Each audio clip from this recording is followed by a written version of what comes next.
حد حفتنا حتى نيرا حوي كقرب لك فقادنا تخونكا مالتي እሺ እንታይ ኢላ ሓታትና ነራ ሳሪ ማለቲ ኦቲዝም ወድሽሽተ ዓመት ኣለኒ ግን ኣብ መጽሓፍ ምንባብ ብጣዕሚ ይኸብዶ ካብ ተመክሮኻ ኣካፍለኒ ጆን ሓወይ ኢላትካ ቴንክ ዩ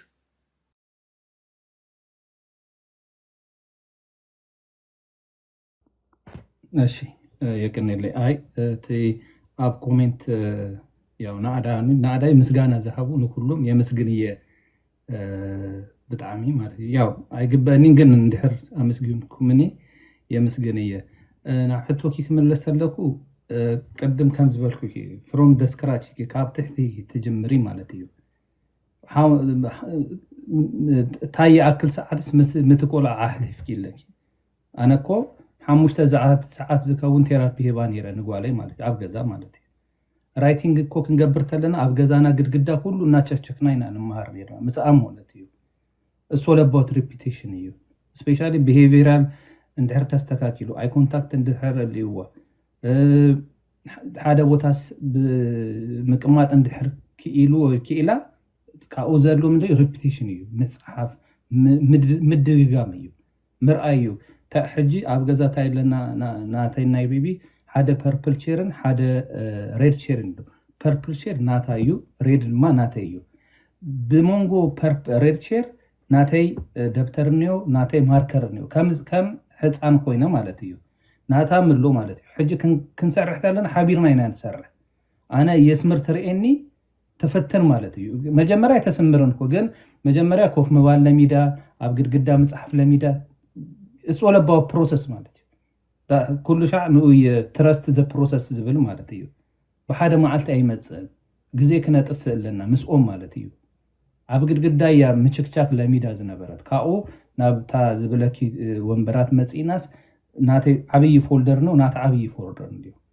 ሕጂ ዝምብል መስማር ማለት መስመር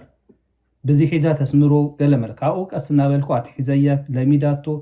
ካኡ ሓደ ቺፕስ ነገር ኮፊ ይገብርሞ አስሚራ ሓደ ቺፕስ ይበልዕ ማለት እዩ ልክ ከልቢ ትሬንስ ክግበር ኢኩም አይተፈልጡም ዝኮነ ነገር ክግበር ተሎ ይውሃው ሪዋርድ ማለት እዩ ከምኡ ለሚዳ ማለት እዩ كمونا بلد تمسمرس تريس مقبار جميرا مسمار جميرا قال جميرا كاونا اي بي سي دي نا كمو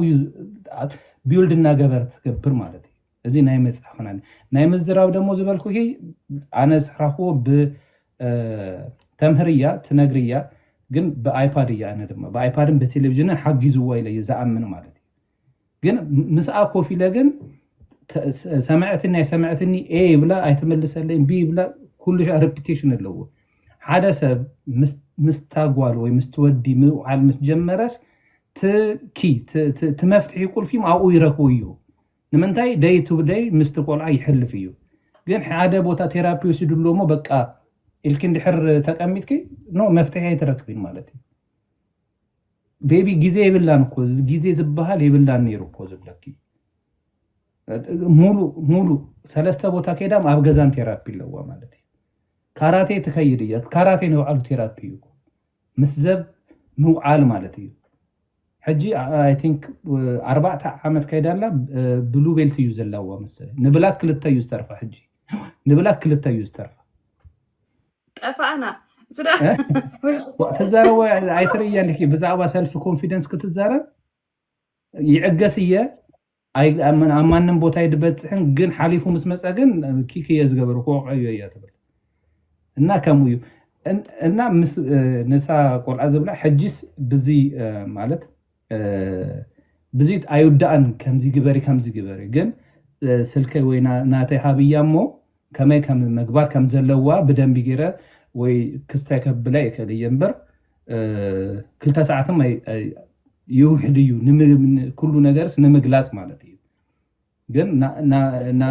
ናባኪ ክስታይ ትግበርሞ ስልከ ሀብያ በዋትስአፕ هذا معلتي فيديو سيدا تايم غوار كم زلوا ازيهم يوم ግን ዲቴል ከርዳ ይከለየ ማለት እዩ ብጣዕሚ ጽቡቕ እሺ ሳራ ሓፍተይ ብውሽጢ መፅሓፍለይ ናይ ጆን ቁፅሪ ቴሌፎን ክበክኤ ከም ዝሰማዕኽዮ ፈቃደኛ እዩ ዝሓወይ ክሕግዘኪ ማለት እዩ እግዚኣብሔር ጓሳይ ኸ እንታይ ትብል ሕታሓታት ከላ ጆኔ how do you handle challenging behavior ሕጂ መጀመርያስ እግራ ሓፍተ ብላ ነይራ ትውጭጭ ነይራ ኢልካና ሞኒ ነዚስ ናይ ባህሪ ለውጥስ ብኸመይ ኣምፂኻላ ቴንክ ዩ እናተነከስኩ እናተቧዕትርኩ ሓቢረያ ውዒለ ማለት እዩ ሞር ክትረጋጋዕ ይሓቅፋየ ይስዕማየ ኢሞሽናል አታችመንት ክትፈጥር ማለት እዩ እቲ ብእግራ ተከዶ ዝነበረ ድማ ናይ ገዛይ ኩሉ ነገር ብምንጻፍ ገይረዮሞ ክትከይርተያ አነ ብድሕሪት እናበልኩ ማለት እዩ ጀስት ክስታይ ገብሮ ማለት እዩ ፑሽ ናብ ታሕቲ ገብሮ ማለት ሓፍ ክንተብሎ ማለት እዩ ብዙሕ ሰሪሕናስ ናይ እግራ ግን ኣይጸገመኒ ቶሎ ክስታይ ገይረ ዝጸገመኒ ዝነበረስ ምስቲ ግድግዳ ተጋጭዎ ማለት እዩ ንኡ ከትጋጭ ሓቂፈያ የዝቅመጥ ዝነበርኩ ማለት እዩ አባ ሓቂፈያ ናዚ ከዛ ይደርዛ ገለመለይ ገብራ ጸጉራም ነይሩ ጸጉራም ቆሪጸዮ ምንታይ ብዙ ተጽግም ነይራ ቆሪጸዮ ክስታይ ገብራ በቃ ማሳጅ ቴራፒ ገብራ ማለት እዩ ሽዑ ታይ ለሚዳ ማለት እዩ ምሳይ ክስታይ ለሚዳ ምንድነው ሃግ ምግባር ለሚዳ ማለት እዩ ሕጂ ድረስ ወይ ዲፋይን ሃፒነስ ከተባሃል ተለ ሕጂ ታይ ትብል ንዳዲ ሃግ ምግባር እዩ ትብል ማለት እዩ ግን ቴራፒ ከምኡ እዩ ሓቢርኪ ነው አልክ ስፔሻሊ ቢሄቪየራል ቴራፒ ከምኡ እዩ በቃ ምድራዝ ሃግ ምግባር ኣብዚያ ክሳደን ምስዓም በቃ ንሱሱ ክስታይ ገይርዋ ማለት እዩ በቃ ብጣዕሚ ደስ ይብላ ጀሚሩ ካብ ግዜ ናብ ግዜ እናገደፈቶ ካብ ስክሪም ትገብሮም ካብ ግዜ ናብ ግዜ እናገደፈቶ እምበር ሱቅ በላይ ብለን ክትበኪተላ ሓቂፈያ ኣብ ደረተየ ዘጸግዓ ማለት እዩ ሕቁፍ አቢላ ማለት እዩ ካው ከይትነክሰኒ ነዚ ሙሉእ ይገብሮየ እንድሕር ነክሳቶም ተጃኬት ገለመለይ ኣይተረክቦን ማለት እዩ ግን ይሓቅፋ ካውት ቀስ ኢላ ናይ ምርግግ ገለመለ መጽዋ ማለት እዩ ይደርዛ ኣብዚ ክዛዳ ኣብዚ ኣብ እዝኒ ኣስር በቃ ኩሉ ይሄ ሴንሲቲቭ ዝኮኑ ቦታታት ይነካካ ማለት እዩ ስዑ ደስ ይብላ ማለት እዩ ከምኡ ገይረየ ክስታይ ዝገብሩ ግን ኣነ ሓደ መዓልቲ አይደል ኣይኮነን ኖርሙስ 6 ወርሒ ወር 7 ወርሒ ገለመለ እዩ ከምዚ ንኣይ ንክትፈልጠኒ ዝገበርኩዎ ከም 8 ወርሒ ከውን ኣይዶኑ ረሲዐዮ እሞ በቃ ደስ እዩ ዝብላ ማለት እዩ ናስ አቅሑ ኩሉ ነገር ተገዛስ ንቤቢ ብዝምቸው መልኩ ገረዩ ዝስበራቁ አውጽየ ደርቢዩ ገለመለ ገረዩ በቃ ንጹህ ንአት ላይክ ዴኬር መስሉ ተገዛ ማለት እዩ በቃ ሶ ከይዳም አይተጋጨውም ምስምንም ከምኡ ገረየት ቢሄቪየራል ቴራፒ ክስታይ ዝገብርዎ ኢሞሽናል አታችመንት እንድሕር ፈጢርክ ምስጓላይ እሱም ንሱ ፈጥር ኢሞሽናል አታችመንት ታየምጽ ኢሞሽናል ኢንተለጀንት ይፈጥራልኪ ማለት እዩ ታይ ኢሞሽናል ኢንተለጀንት ዊሊንግነስ ይነብራ ማለት እዩ ንአኪት ሰማኪ ንአኪት ርኤኪ ጉድ ኮሚኒኬሽን ይፈጠር ማለት እዩ ቀደም ከም ዝበልኩኪ ናይ መጀመሪያ ስራሕይ ዝነበረ ኤቢኤ ገለመለ ይኮነን ዝከርኩ ኤቢኤም ወረፋ ኣለዎ ተጸቢኪ ትከብል ናይ መጀመሪያ ግን ንአይ ክትፈልጠኒ የዝገበርኩ እና ከምኡ የዝገበርኩ ማለት እዩ ደስታ ቢዩቲ ግሩም ትርኢት ሉምሉም ቆርበት ወዘለዎ ምርአዩ ዘብህግ ብትሕስትኡ ተፈጥራዊ ውጽኢቱ ባህርያዊ መልክዕ ካብ ደስታ ቢዩቲ ወትሩ ማራኺ ቆርበት ንምውናን ንደስታ ቢዩቲ ተወከሱ ኣብ መላእ ዓለም ብኦንላይን ንምዕዳግ www.destabeauty.com ብጽሑና ኣብ ኡጋንዳ ኬንያን ኢትዮጵያን ብወኪላትና ክትረኽቡና ትኽእሉ ወይ ብባዶ 44747456 ባዶ 626 ብምድዋል ብዋትሳፕን ክትረኽቡና ትኽእሉ ደስታ ቢዩቲ ወትሩ ማራኺ ደስታ ቢዩቲ ብኽኢላታት ዝተመስከረሉ ፍርያት ደስታ ቢዩቲ መግብን ቆርበት ሓዲስ ትርኢት ደስታ ቢዩቲ ካብ ፍረታት ዝስራሕ ስኪን ኬር ወዝሂቡ ፈጸጋን ኣሰራቱን ዘጥፍእ ፍርያት አቮካዶ ፌስ ማስክ ምቾት ይፈጥር ፍሉይነት የቡልሕ ንቆርበት አውራ ፈጣር ጠሊ ኦይል ሊትሪ ንዋህዮታት ገጽ ዝሐድስ ጎልደን ሰሩም ምስ ፍርያት ዕረ መሕጸብ ገጽን ጥቕሙ ንኹሉ ፈጥራዊ ጽባቐ ዝሕሉ ፍርያት ደስታ ቢዩቲ እንዳኣሉ ፈትኑ ዕገቡ እሞ ሓብሮ أما العالم بأونلاين نمعدك www.destabeauty.com توكسو أب أوغندا كينيان إثيوبيان بوكيلاتنا أب عد إنجليز بأكل كتعدقو تخلو نزيادة حبريتا ببادو بادو 44 74 56 بادو بادو 326 بقطتا مسمر وي بواتساب كترخبونا تخلو دستا بيوتي وترو مراخي بحاصير thank you so much እሺ ካልአይቲ ሕቶ መጽአትና ላ actually ሳልሰይቲ ኣዚኣ ማለት እዩ ሶሻላይዝ አንቶ ይኳ ተንኪፍካ ነርካ እንደኻ ግን ደሓን ሶሻላይዝ ክገብሩ ከምኡ ድማ ምዝራብ መተን ሞር ክእሉሲ እንታይ ኢኻ ደገፍ ጌርካላ ትብላላ ሕጅ መጽአ ክትኮን ትኽእል እያ ዝሓፍትና ግን ኣብ ኣንእሽተይ ታች ቤዝ ግበራልና ጆኒ thank you ያ ሶሻላይዝ ንትክትገብር ያው ቀድም ከም ዝበልኩ ምሳእያ ሰሪሓ ማለት እዩ ኣነ ከም ሓደ ህፃን ቆልዓ ኮይነ የምሳኣ ዝወዓልኩ ማለት እዩ ካኡድ ለሚደ ሶሻል ሕጂ ንምሳሌ ታይለ ቀድም ክልተ ናይታ ፐርፕል ቼር ኣለዎ ይኩን በፐርፕል ቼር ኣብ ቅድሚቱ ክታይሎ ፎልደር ሎ ናታ ማለት እዩ ማርከር ሎ ናታ ኩሉ ነገር ናታ ኣብዚሎ ናታ እዚ ታዩ ዲስታንስ ኤንድ ሊሚት ፈልጥ እያ ማለት እዩ ኣብ ትምህርት ቤት ከይ ናታ ቦታ ተቀመጥ ናታ ክስተ ኣብ ገዛ ያዚ ቢውል ትገብሮ ማለት እዩ እዚ ዲስታንስ ኤንድ ሊሚት ፈልጣ ማለት እዩ ናታ አሎ ናታ የሎ ማለት እዩ ካኡ ዝበልኩ ዕድል እየዝህባ ለምሳሌ ሓደ ነገር ንኣምት ኣምሕራሞ ንኣይ ከም ተማሃሪ ገይረየ ከምኡ ዝገብራ ማለት ዘምሕራ ማለት እዩ ኤ ቢ ሓቢረ እያ ዝብል ማለት እዩ ካኡት ክስታይ ትፈልጥ ማለት እዩ ናታ መብልዒ ሸሓን ኣሎ ናተይ መብልዒ ሸሓን ኣሎ ናታ ጠረጴዛ ኣሎ ጥቅም ወንበር ኣሎ ናተይ ወንበር ኣሎ ማለት እዩ ሶሻላይዝ ብዙ እያ ለሚዳ ታ ስፒች ግን ዝብልኩኪ በስክሪን ታይም ሂበያ ግን ኣብ ስክሪን ታይም ኣነ ብዙ ይሰርሕ ነይረ ሓደ ናታ ቪዲዮ ሪከርድ ናበርኩ መልሰ የርያ እየ ማለት ኢንከሬጅ ገብራየ ምዝራብስ ከም ትክእል ሕጂ ሪፒቴሽን ኣውጽየ የርያ ማለት እዩ ቀሪጸ ማለት እዩ እና ከም ዝበልኩ ብጣዕሚ ገፊሕ እዩ ከተረድዩ በዚ ሓጽር ግዜ ስፒች ቴራፒ ኦር ቢሄቪየራል ቴራፒ ከምዚ ጌርኩም ከተብልዮም ያው ብዙሕ እዩ ግን ቤዚክ መሰረታዊ ነገር ግን ታዩ ምስትቆልዓው ኢልኩም ንስኩምም ከም ሓደ ተምሃራይ ከም ሓደ ዓርኩ ወይንም ከም ሓደ ክስታይ ኮይንኩም ኮፍ ክትብሉለኩም مسؤول كتسحرهم لكم عند حرز يسحركم مسمن كسرح يو كاب جزا يزمهر سوشيالايز كاب جزا يزمهر روتين كاب جزا يزمهر مالتي كما يجرو باري تريننج يجبر كما يجرو إدات حساب كما يجرا تيز برش تجبر على كل نجار نسوكم بينا يكون أنت تجبروا نسكاتكم حبيركم كتجبروا لكم يبلغ مالتي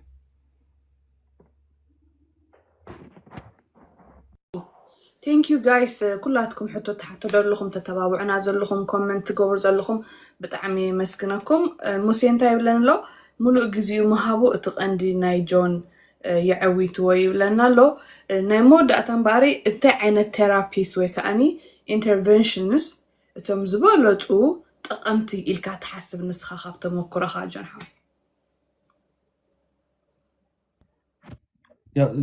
توم ማለት ኢቭን ማለት በዚ ቶም ዶክተራትም ዝብሉዎ ማለት እዩ በመግቢን በቴራፒን ክልቲኦም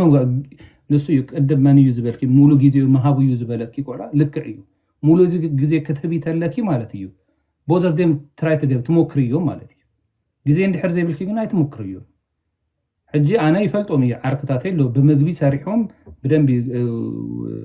ቆልዓውም በደንብ ናብ ልዕል ዝበለ ደረጃ ዘብጽሑ ማለት እዩ ኣነ ድማ በቴራፒ ናብ ልዕል ዝበለ ደረጃ ብጽሕዮ ኣለኩ ጊዜ ስለዝሃለኒ ናይቲ ምግቢ ሞክረ የለኩ ግን ምግቢ ሞክረ ንኣይ ኣይሰረሐ እንታይ ኮነስ ክስታይ ምስ ቤቢስ ኮንፍሊክት ኮይኑ ማለት እዩ ሕጂ ታይ መስለክስ ቤቢ እንድሕር ሓሪቃ ማለት እዩ منم سبيل أنا ترى يزلكو اندحر مسايته بايسا سو أديات تزهلون خان تايو كاباي اندحر تسأليا ناب أديات كير أنا بي عندهر ليا نقودم أديات تسرحمو ترسعو مالتي أنا كم بيني سلازكم كو مالتي مساي كتسأل أني كتكوري عيفتون مالتي እንድሕር እምቢላ እዩ ኮፍ እየዝብል እቲ ምግቢ እምቢላትኒ ማለት እዩ በቃ ዝውሃብ እናውሃብኩ ክስታይ ገይረየማ እና ሓደ ሰብ ምግቢ ቴራፒ ሞክር ምግቢ ሞክርሉ ሙሴ ድዩ ዝበለው ቀድም ሙሴ ከም ዝበለው ጊዜ ትልቁ ተዓብይ ገንዘብ ትግዜ እዩ ጊዜ ዝረከበ ሰብ ብደንብ እዩ ዝሰርሐሎም እዚ ብዙሕ ነገር ትሞክሪያ ብግዜ ማለት እዩ ምግቢም ትሞክሪ ሰፕሊመንትም ትሞክሪ እንድሕር ደሊኪ ካብኡ ዝበለፀ ትለውጢ ኦቲዝም ዲስኦርደር ዝተፈለዩ ናይ ኩላትና ማለት ናይ ቤቢ ዝተፈለዩ ትቀበለው መንገዲ ዝተፈለዩ ከም ጊዜ ዝሃበ ሰብ ግን ነቲ ክስታይ ይበፅሐሉ ማለት ነቲ ፀገም ይበፅሐሉ ኦኬ ብምግቢ ሞክር እንድሕር ብምግቢ ዘይሰለጠሉ ብቴራፒም ጎን ንጎን ይሞክር ኤቢኤ ዝውህቦ ኣብ ትምህርቲ ዝውሃቦ ከም ዘሎ ኮይኑ ተዋና ግን ናይ ቤተሰብ እዩ 60 ከመቶ 70 ከመቶ ናይ ቤተሰብ እዩ ኢለየ ዝኣምን ማለት እዩ ቤቢ ሕጂ ሒዛቶ ዘላ ቢሄቪየር ሕጂ ሒዛቶ ዘላ ናይ ንግግር ሕጂ ሒዛቶ ዘላ ባህሪ ናተይ ባህሪ እዩ ዝሓዘ ኣነ ህይወት ዝርድአሉ መንገዲያ ንሳ ትርድኦ ዘላ ሕጂ ንምንታይ ሓቢርና ስለዝንዑል ማለት እዩ ሓቢርና ስለዝንዑል ጊዜ ግን ድሕር ዘይሂብክዮም ኤቢኤ በፂሑ መፂኡሎ እሞ በቃ ኢልኪ እንድሕር ደቂስኪ ጊዜ ከይድ እዩ ካብኡ ጊዜ እንድሕር ሓሊፉ ድማ ካብኡ ሪግሬት ትገብሪ ማለት እዩ ሕጂ ክልተ ሰብ እንድሕር ኣኒዮ ከም ዝበልኩ ስፔሻል ኒድ ስፔሻል ላይፍ ይደሊ እዩ ሕጂ ሓዳር ክልቲኦም እንድሕር ኣኒዮ ሓዲኡ ስርሑ ቀኒሱ ምስ ጓሉ ሓቢሩ ክውዕል ኣለዎ ማለት እዩ ሲንግል እንድሕር ድማ ኮይኑ ዝሓዙ ሰልዲ እንድሕር ኣለዎ ሰሪሑ ዝሓዙ እንድሕር ኣነ ኢንቨስት እየ ዝገበርክዎ ወለደይም ሓጊዞምን ኢንቨስት እየ ዝገበርክዎ ተረዲኡኪ ገንዘብ ንግሆ ሰሪሒ ትረክብዩ እኪ ከሆነ ናይ ጓልኪ ዕድሜ ግን እንድሕር ከይዱ እዩ ሪቨርስ ኣይትገብርዮ So don't compare your income with your daughter or your son ዝብል ሓላፊነት ወሰዱ ናብራኩም ቀይሩ በቃ ናብራና ቀይርናኮ በቃ ኣብዚ ያለናኮ ኩዕሾ ርኤ ይፈልጥ ገዲፈዮ ኣለኩ ኩዕሾ ይፈቱ ነይረ ኣይኮን ናፍታ ትቕፅል ሕቶ እንዲኻስ ጌርካኒ ጆኒ ቀደም ተፃዋታይ ኩዕሶ ከመይ ዝበለ ነርካ ሮናልዶ ድኒሩ ሳጎኻ መስሞ ብዙሕ ተፃዋታይ ዝፅዋዕ ኣይኮን ግን ኣብ ሰፈር ገለመላ ኣብ ኮሌጅም ተፃይተ ነይሩ ዩኒቲ ኮሌጅ ነይርዎ ንእሽተይ እምበር ከምዚ ኩዕሶ ተፃዋታይ ዝበሃል ኣይነበርኩን ገለ ስእልታት ርየ እንዴ ጆኒ ሕጂ ኣነ ፈቱ እየ ይፃወት ነይረ ግን ከምዚ ዓባይ ክለብስ ኣትየት ናብ ስራሕ እየ ቶሎ ዝከድኩ ግን ኩዕሶ ኣብ ሰፈራይ ዩኒቲ ኮሌጅ ድማ ሓደ ዓመት ተፃዊተ ነይረ ማለት እዩ ግን ኣብ ካሊእ ናብ ስራሕ ኣድሂበ ማለት እዩ ሕጂ እንታይ ብኸመይ ድን ንዓኻ ሓቲትካ እንዳበልኩሲ ሓቲትካ ንዝበልኩ ጆን ሓወይ ምክንያቱ ህፃውንቲ ከምዚ እግዚኣብሔር ጓሳይ ትብለና ደላ ህፃውንቲ ብፍላይ ኦቲዝም ዘለዎም ወይ ከዓኒ ፍሉይ ጆን ሓወይ ሓንሳብ ሚትግበራ ፍሉይ ክንክን ብኸመይ ሓቲተካ ጆን ሓወይ ህፃውንቲ ኦቲዝም ዘለዎም ወይ ከዓ ፍሉይ ኣድህቦ ዘድልዮም ህፃውንቲሲ እንታይ ትብላላ እግዚኣብሔር ጓሳይ እዩ ግዜ የድልዮም ከምዚ ናትካ ኮምፕሊትሊ ምርዳእ የድልዮም ተቐባልነት ከዓ የድልዮም ናይ ብሓቂ ማለት እዩ ከም ንስኻ ሕጅስ ከም ፍሉይ ኣድህቦ ዘድልያ ህፃን ዘይኮንካሲ ከም ኖርማል ህፃን ስለ ዝረኣኻያ ኖርማል ህፃን ገሊኦም ከማን ከምዚ ናትካ ክንክን ዘይረኽቡ መዓት እዮም ኣቦኻሲ ኣብ ናይ ሓበሻ ብፍላይሲ በቃ ኣነ ብታሕቲ ኮይነ ክሰምዓኪ ብላዕሊ ደይብኪ መድሪ ከምዚ ግበረ ሓሳብ ክፀሓፊ ገለ ዝብሉ ውሕዳት እዮም ወላት ኖርማል ኣወዳት ኣቦታትሲ ኣብ ምስ ቆልዑቶም ዝሕልፍዎ ግዜስ ብጣዕሚ ውሕድ እዩ ሕጂ ታይለስ ሜይቢ ኣብ ስፖርት ምሻሎ ኣብቲ ናይ ስፖርት ምሻሎ ዲስፕሊን ትመሃር ብዙሕ ነገር ምህረካ እዩ ስፖርት ንሱ ዶ ይኸውን ኣምፂዎ ኣብኡ ሓጊዝዎ ኢለ ብዙሕ ግዜ ነድኻ ክትፀውዓ ይሰምዓካ እየ ሓደ ግዜ እንታይ ለካስ ኣብ ዕላል ኣዴኻ ግንሲ ተመርዖ ኢላ ከይበፅበፀትካ ከመይ እዚ ጉዳይ ኢለካ እስኪ ብዛዕባ ኣዴኻ ዕለና ከመይ ዝበለት ኣዴ ዓብያትካ ወላ ኣብ ደቂ ኣንስትዮ ሕጂ ብቐዳማይ ከነዕልል ከለና ነዚ መደብ ክንዳሎ ከዓ ሓቲተካ ብዙሕ ዘገረምን ነገራት ናትካ ፍሉይ ዝረኸብክዎ ማለት እዩ እዋ ግን ኣወዳትናስ ብዙሕ ግዜ እንዲዮም ብልዮም ዝግበሩ ሕጅስ ንስኻስ كمنات خلناس كنا متصوم على الناس والكا بليهم كجبر لهم بركندي دك انستوديون دشجرا دلوا أب هتأونتي أم معباي إلكاني زخولو ناب نسي كم سمعنا يا لسه بقول تبدل سبسي ويك أبود تبدل سب نعمنت أوكي نخول سب البابا خستخ جبري خاطريو سخاجن فولي فقري عبديها هتعلل سامعك اللخو أبقول كاير اللخو أبقى لدك أنستيخ أير إمالتيو كم من تايمتيو ያው ተብልዮ መብዛሕቱ ዲሲፕሊን ምገለም ካብ ኣደ እዩ ኣነ ካብ ወፃይ ዝረከብኩ አይ ዶንት ቲንክ ሶ ኩሉ ነገር ካብ ኣደ እዩ ዝረከብኩ ማለት ናታ ታሪክ ኣያክልን ብዙሕ ተዝዛረበው ማለት እዩ አይ ዶንት ኖ ካበይ ከም ዘመፀቶ ናይ አብርሃም አፈወርቂ ደርፊሉ ብዛዕባ ኣደ ዝብልዋ ሴሽን ማለት እዩ በቃ እነሱ እዩ ዝገልጻ ማለት እዩ ክንደይ ነገር ተሓቅፍ ከብድኪ ማለት ሕጂ ብዙ ናይ ገዛና ክራይሲስ ከመይ ጌራ ማኔጅ ከም ዝገበረቱ ተረዲኡ ኩሉ ያው ናብ ገዛ ክራይስ ይፈልጥ እዩ ምንም ከም ዝተፈጠረ ጌራስ ከም ሓዱሽ ማለት እዩ ሪኒው ጌራ ገዛ ከይፈርስ ትገብሮ ማለት እዩ ተረዲኡኪ እና ናታ ላይፍ ከመይ ጌራ ከምት ከዶ ይገርመን እዩ بفلان أنا مالتي أنا أب كاثوليك تمرتي تماهيرناس صبوك تمرتي تيو أبونا ما يتأثر مستأثر أجن يا أجمل له مالتي مالك أتاوي ناس كنيسو يا دكا كوينا مالتي نسو كيسمعنا جرا كمان زعبتني نعس كاب حجي جرمني مالتي بفول كونفيدنس يوزر لك منهم دنن كيبل ناس كأن كم زبلنا جرنا إنا زعبتني مو إذا كله حجي نمثالي أنا مساو ايتما معن يفلطو يو ناي غزا رئسي ابويو غلمل ايسمعن ناي غزا رئسي زسر حسابي ناي غزا رئسي زكون نتغزا واغاز كفل كمو يا تبلنا نسا كله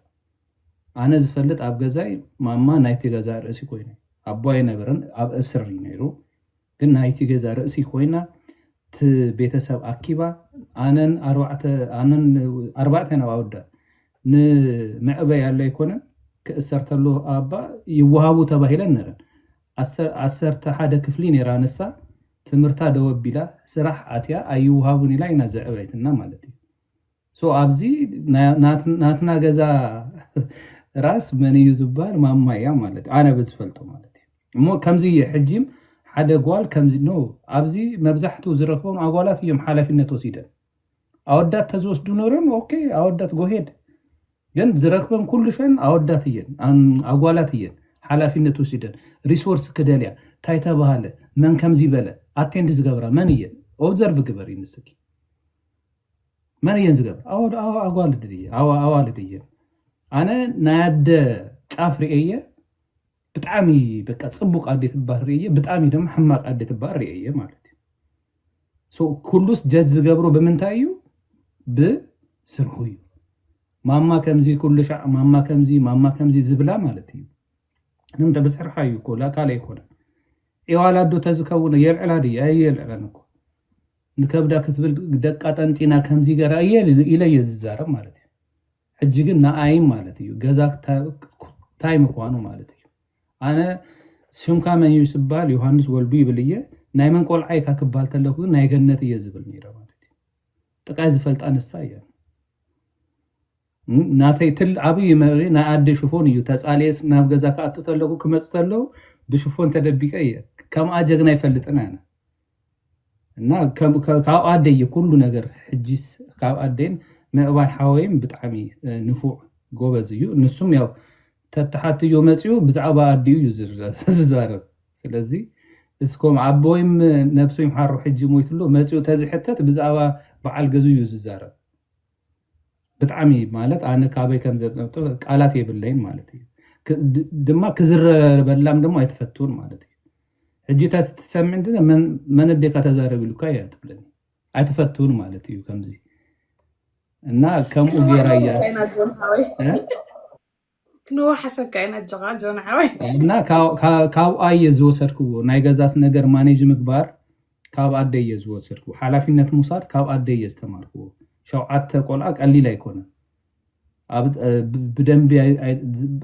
اب زي تفلتو عدي ادي سابا مصيا اويو بزح ነገር ቻሌንጅ ሓሊፋ ኣብዚ በጽሕና ኣለና ኩላትና ማለት እዩ ኩላትና ብጽቡቅ ቦታ ኣለና እሞ ሰልፍ ኮንፊደንስ ኣለዋ አነ ቃላት ይብልም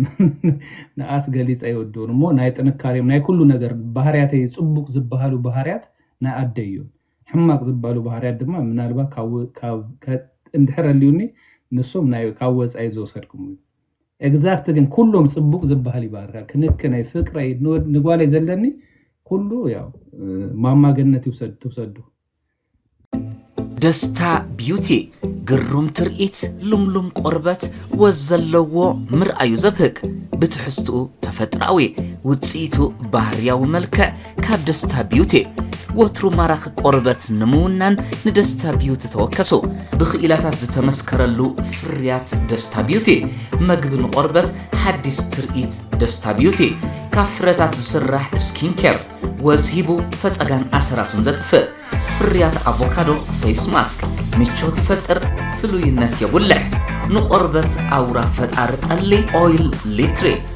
ንዋህዮታት ገጽ ዝሕድስ ጎልደን ሰሩም ምስ ፍርያት ዕረ ምሕጸብ ገጽን ጥቕሙ ንኹሉ ፈጥራዊ ጽባቐ ዝሕሉ ፍርያት ደስታ ቢዩቲ እንዳኣሉ ፈትኑ ዕገቡሞ ሓብሮ ኣብ መላእ ዓለም ብኦንላይን ንምዕዳግ www.destabeauty.com ተወከሶ ኣብ ኡጋንዳ ኬንያን ኢትዮጵያን ብወኪላትና ኣብ ዓዲ እንግሊዝ ብኣካል ክትዕድጉ ትኽእሉ ንዝያደ ሓበሬታ ብባዶ ባዶ 44 74 56 ባዶ ባዶ 326 ብቐጥታ መስመር ወይ ብዋትስኣፕ ክትረኽቡና ትኽእሉ ደስታ ቢዩቲ ብጣዕሚ ጽቡቕ thank you so much ماما قنت بزقاطعم زعدو عنان يهابلنا ماما قنت بطعمي مالتشو بزقاطعم زعد منت عنان يهابلنا خبلي فوتو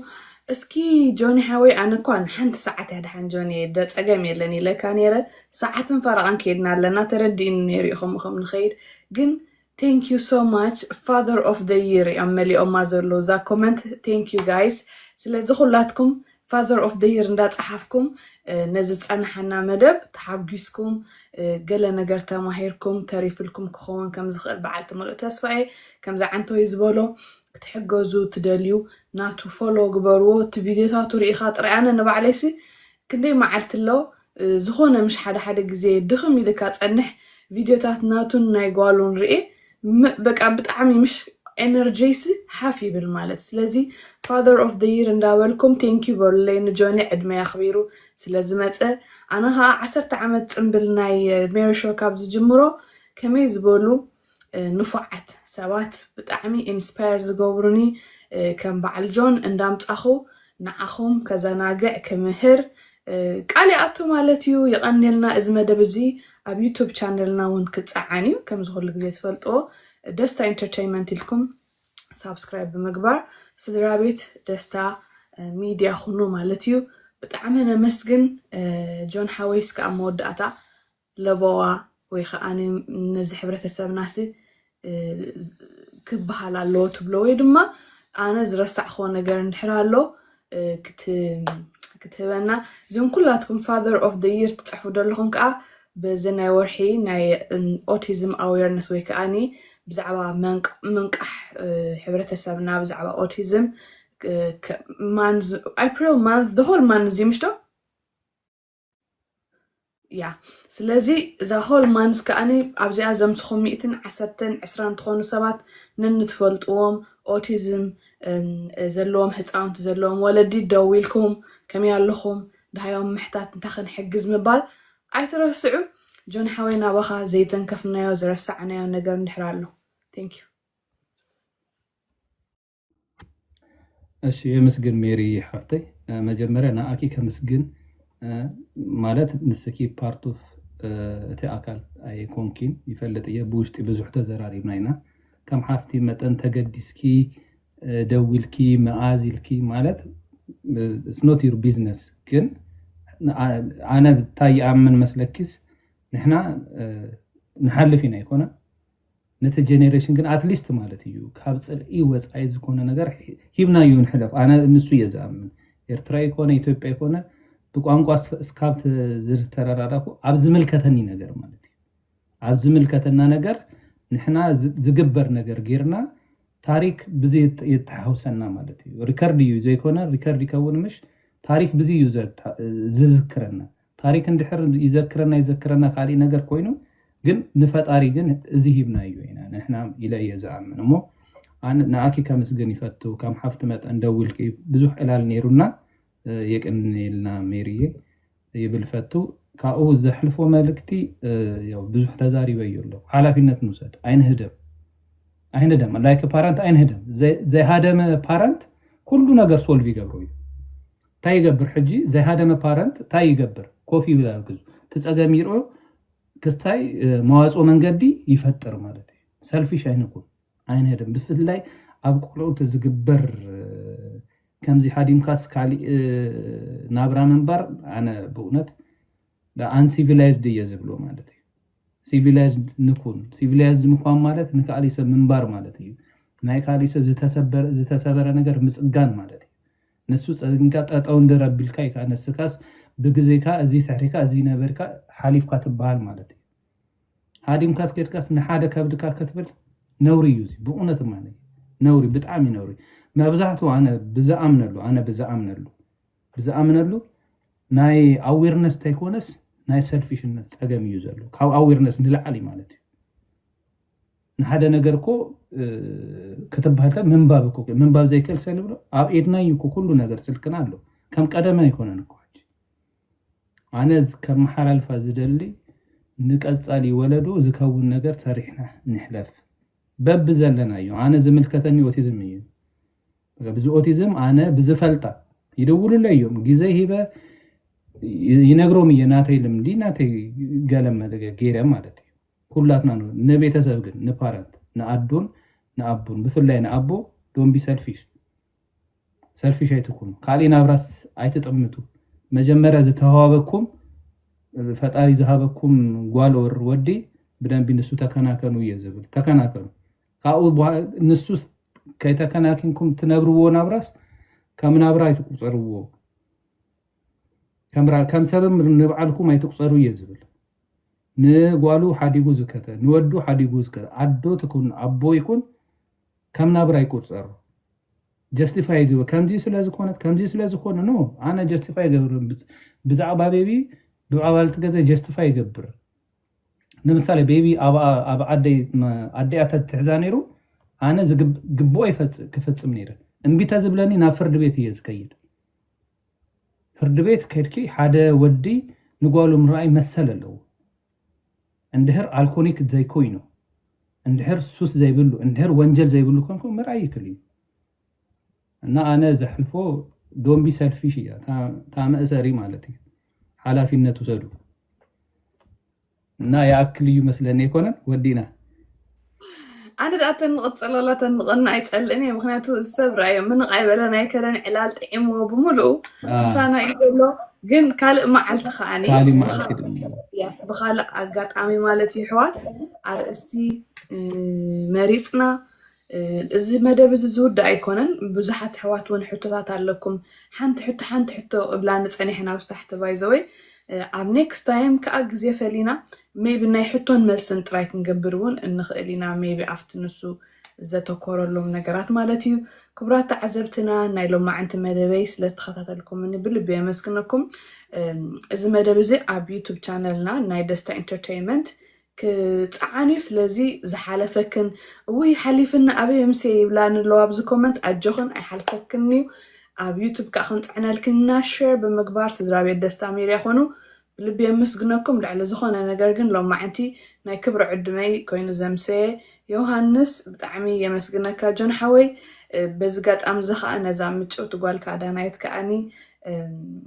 ብጣዕሚ ኩሉ ዓወት ይምነየላ ፅባሕ ንጎ ኣብ ሓደ ደረጃ በፂሓ ከም ንሪኣ ኣነ በዓልቲ ሙሉእ ተስፋ እየ ስለዚ እዚ ፓርላመንታት ወይ ከዓ ናይ ኣሜሪካ ዋይት ሃውስ ገለ መንገድኻ ስትገብሮ ተዳሉ ኢኻ ኣብ ሜሪላንድ ኢኻ ግን ደለኻ ካብኡ ናብኡ ቀረባ እዩ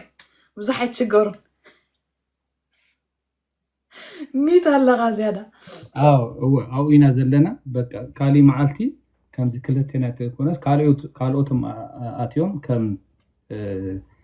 ክትዕ መልክዕ ወይንም ከም ጥያቄን መልስን ኣትዮም ንገብሮ ኢና ግዜ ወሲድና ካሊ መዓልቲ ንራከብ ኢና የቅኔና ኩልካትኩም ኣብዚ መሲኩም ስለ ተዓደምኩም ስለ ሰማዕኩም ኩልካትኩም ማለት እዩ ዝፈልጠኩም ዘይፈልጠኩም እንኳን ደሓን መጻኩም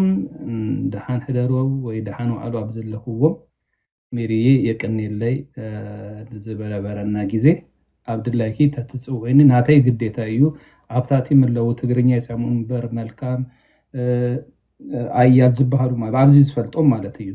በቃ ናይ ኦቲዝም ነገር ከለዓል ከለው ይመጹ እዮም ትግርኛ ይሰምዑ ይመስለኒ ግን ከምዙ እዮም ኖ ኤኒ ታይም ጸውዕና ናትና ግዴታና እዩ ከም ክስታይ ማይትቁጠር እዩ መጽኡለይ ገለ ማለት ይኮነስ መዓልቲ بزي معلتي دالك هي ندحر الكني any time مزعينا نحنا حدا كم زبل حدا سبب كان ندحر تتقيمو نا ايت عباي نغير غويتا فغيرو ليني غويتا بيركو غويتا يكو بسبب يوز ግለጽ እምበር ኣብ ሰማይ ከይዳ ይዝህቦ ነገር የብለኝ ና አይ ዝገበረለይ ንካልኦት ድማ አነ ብዛዓት መዝ ብስቃልኩ ይገብርየ ማለት እዩ any time ጸውዕና ክመጽይ ሜሪ ሃፍተይ የቅኔለይ Thank you John Haway. كلاتكم ኣብ ኮሜንት ጽሕፉ ደለኹም ከኣ ዘመንካ ይባረኽ Father of the Year Hero እንዳበልኩም ከኣ ብልቢ የመስክነኩም ጋሻይ ስለ ዝኽበርኩም ለይ ስለ ዝግብኦን ከላይ ስለዚ Thank you John Haway ክብራት ዓዘብትና ናይ ሎማዓንቲ ዝጻንሓኒ መደብ ኣብ ዝወዲ ኣለኹ ኣብ ካልእ ብኻልእ ትሕዝቶ ክንረኸብ ኢና ሰላም ወሰናይ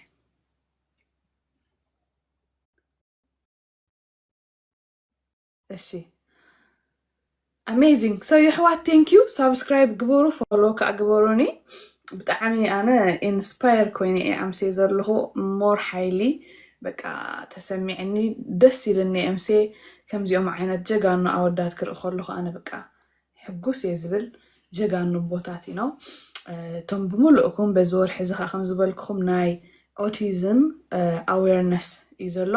ስለዚ ኩላትና ብዛዕባኡ ክንፈልጥ ክንሕግዝ ግድን ኣይኮነን ህፃን ስለ ዘለካ ኦቲስቲክ ጥራይ ይኾንካ ንትግደስ ይሕዋት ኦኬ ከም ሕብረተሰብ ኦኬ ኣነ ከም ጋዜጠኛ ክፈልጥ ኣለኒ እዩ ሕብረተሰብ መስትያት ሕብረተሰብ ስለ ዝኾነ ጋዜጠኛ ንካልእ ሕብረተሰብ ንትኻልእ ኣካል ሕብረተሰብና ንኽምህር ዝኣክል ባት መሓዛና ጎረቤትና ዘመንና ኦኬ ኦቲዝም ዘለዎም ህፃውንቲ ኣብ ከባቢና ግን ብዙሓት ሰባት እዮም ዘለዉ ስለዚ ንሕና ከም ከነሰቅቆም ደይኮነ ዘለና እዚ ነገር እዚ ፍሉይ ኣድህቦ ዘድልዮ ስፔሻል ኢንትረስት ወይ ከዓኒ ስፔሻል ኣድህቦ ወይ ከዓ ፍሉይ ኣተኩሮ ዘድልዮም ህፃናት ጥራዮም እዚኦም ህፃናት እዚኦም ፅባሕ ንጎ ከምዚ ናይ ጆን ሓውና ናይ ዓወት ታሪኻት ብዙሓት ክንሰምዕ ኢና ኦኬ ስለዚ I'm so happy ሎማዓንቲ ምሳይ ዘምስኹም ታብታብ ብምግባር ሼር ብምግባር ብጣዕሚ መልካም እየ ቴንክ ዩ የኔ ቆንጆ ቴንክ ዩ ወንድሜ በጣም የመስግነኩም አንዳንድ ጊዜ ደግሞ በአማርኛ መደብ እንሰራለን የዛሬ አንዳንዳችሁ አማርኛ ትግርኛ መስማት ካልቻላችሁ ይቅርታ ግን next time hopefully በአማርኛ ክንገብር ንኽእልና መደብ ያ በጣም ከምዝ ካል አነ ሙሴ ማዕሬ after video ናቶም ሓንሳ ተኣት ይብለካለሁ ሓደ 20-30 ቪዲዮ ከይራኣኹ ኣይወፅኒ ትፈልጥ ዲኻ seriously በቃ ብጣዕሚ ልበይና ኸእኒት ናቱ ትብዓት ናቱ ቆራጽነት ሙኻ ወዲ ኾንካ thank you መልካም ወዲ ኾንካ ሙኻ ናይ ሓበሻ ወዲስ ትፈልጥ ኢኹም ክሳዕ ክንደይ ከቢድ ምዃኑ ሕዋት ያ ስለዚ ክተባባዕ ዘሎ ኣቦ በቃ ናይ ብሓቂ ጅግና ኣቦ እዩ ስለዚ ናይ ሎማዓንቲ ብግብሪ ምሂርና yes ናይ ሎማዓንቲ ብግብሪ ምሂርና ስለዚ ከምዚ ኸማይ hopefully energyኹም yeah he's a role model I'm telling you guys بጣዕሚ በቃ ኣነ I'm so lucky ክፈልጦ ዝኽኣልኩ ብጣዕሚ ተሓጊሰ ስለዚ guys ንስኻትኩም ከኣኒ ኣሎ ብዙሓት ንፋዓት ሜሪ ሓፍተይ yes ጽቡቕ ኣነ ብዙሓት ኣይጋጠሙንን ዝገርመኪ ብፍላይ ኣወዳት ብዙሓት ኣይጋጠሙንን ኣዋልድ ኣዴታት ከምዚ ጆን ዝበለና ኢደን ሰብሲበን ብኽልተ ኢደን እነት ነገር ተቐቢለን ክጎያ ትርኢን ውሕዳት እዮም ኣወዳት ስለዚ ክበዝሑልና ክስስኑልና ኢና እንደሊ ተመወዳት ማለት እዩ ሶ ኣምላኽ ይባርኽኩም ብሩኽ ምሸት ግበረልኩም ፎሎ ግበሩና كل جزء مدباتنا نايتي يوتيوب channelنا انترفيوات ون أبزي إذا كايلو سزي فولو بمقبار ناي دستا جلوبال عمايلكم توم زيت فول تقع obviously ناي مبزحسي هو حق خي يا توم عمايلنا زي تيك توك شوب ون نشات قلعنا ناي دستا برودكتس نشيت إنا سزي أبو آتيخم ناي تشعقر زيت لنا ناي فتساقان تقلي منا لنا أبو آتيخم كتريوه تخليكم أبزي فيديوهات ناتي يقني اللي أنا قم أبزي أودي الله خبر خليتي يا فولون دا قبركم مني كتكودوا تخليكم حوات موسيا معري thank you for today thank you آمين مزمور معري آمين good night guys bye bye good night فولون دا بالكم من خيدو دحاني قرب كتنا حكمي فولون دا بالكم عطوا oh my goodness amazing evening كما بروح سابيو I have no idea okay guys thank you بروح مشات حوات this stuff